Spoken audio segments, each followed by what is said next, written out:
मुंबईजवळच्या कल्याणमध्ये एका चिमुकलीची हत्या करण्यात आल्याची घटना अगदी ताजी असताना पुण्यातल्या राजगुरुनगरमध्ये 2 चिमुकलींच्या हत्येच्या घटनेमुळे खळबळ माजली आहे। या मुली राहत असलेल्या कुटुंबाच्या घराच्या वरच्या मजल्यावरती राहत असलेल्या एका नराधमानं या मुलींची हत्या केली आहे। या प्रकरणी आरोपी अजय दासला पोलिसांनी बेड्या ठोकल्या। आरोपीला फाशीची शिक्षा व्हावी यासाठी पीडित मुलींच्या नातेवाईकांनी रास्ता रोको आंदोलनही केलं।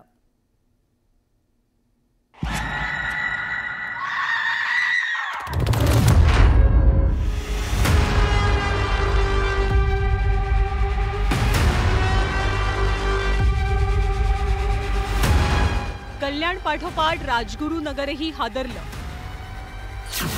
राजगुरुनगरमध्ये 2 चिमुकलींची हत्या। पोलिसांनी आरोपीला केलं जेरबंद। 2 सख्या चिमुकल्या बहिणींच्या हत्येनं पुण्यातलं राजगुरुनगर हादरून गेलंय। या चिमुकल्या राहत असलेल्या घराच्या वरच्या मजल्यावर राहत असलेल्या एका परप्रांतीय आचार्यानं या 2 चिमुकलींची हत्या केल्याचं समोर आलंय।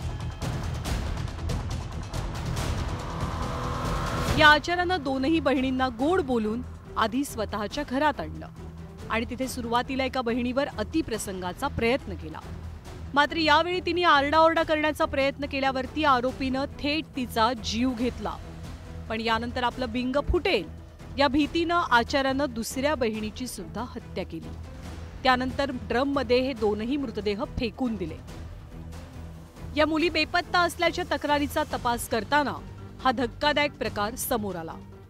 अधिक तपास केला असता सदर मुलीच्या डेड बॉडी त्या ज्या घरी राहत होत्या त्या घराच्या वरती एक भाडेकरू राहत होते आणि त्याच्या एका टँकमध्ये टाकीमध्ये त्या आढळून आलेल्या होत्या। त्या दृष्टीने अधिक पोलिसांनी तपास सुरू केला आणि तपासामध्ये एक आरोपीचं नाव निष्पन्न झालेलं आहे। त्यांनी सदरचं कृत्य केल्याचं कबूल केलेलं आहे। मुलींची हत्या करून परराज्यात पळून जात असताना पुणे ग्रामीण पोलिसांनी या आरोपीच्या मुसक्या आवळल्या। राजगुरुनगर प्रकरण फास्ट ट्रॅक कोर्टात चालवण्यासाठी प्रयत्न करू असं आमदार बाबाजी काळेंनी सांगितलंय। मी अरेस्ट केलं 24 तासात, चांगली गोष्ट, पोलीस प्रशासनाचं अभिनंदन, पण तुम्ही त्याला एन्काउंटर करा। तुम्ही हैदराबाद पॅटर्न खेडमध्ये राबवा, महाराष्ट्र पोलिसाचं नाव जगामध्ये होईल, त्यामुळे त्याचं जागेवर एन्काउंटर करा। अशा पद्धतीच्या घटना यापुढे घडू नये म्हणून कुणाला तरी चपराक मिळाली पाहिजे आणि फास्ट ट्रॅकच्या माध्यमातून हा गुन्हा लवकर चालवला जाऊन आरोपीला या ठिकाणी फाशीची शिक्षा होण्यासाठी मी सर्व समाज बांधवांबरोबर या ठिकाणी नक्की आहे। आरोपीच्या फाशीसाठी राजगुरुनगर पोलीस स्थानकाबाहेर पीडित मुलींच्या नातेवाईकांनी आंदोलन केलं। चिमुकल्यांच्या हत्यांच्या घटनांमुळे राज्यात चिमुरड्यांच्या सुरक्षेचा प्रश्न पुन्हा एकदा ऐरणीवर आलाय। सचिन तोडकर, न्यूज 18 लोकमत, राजगुरुनगर।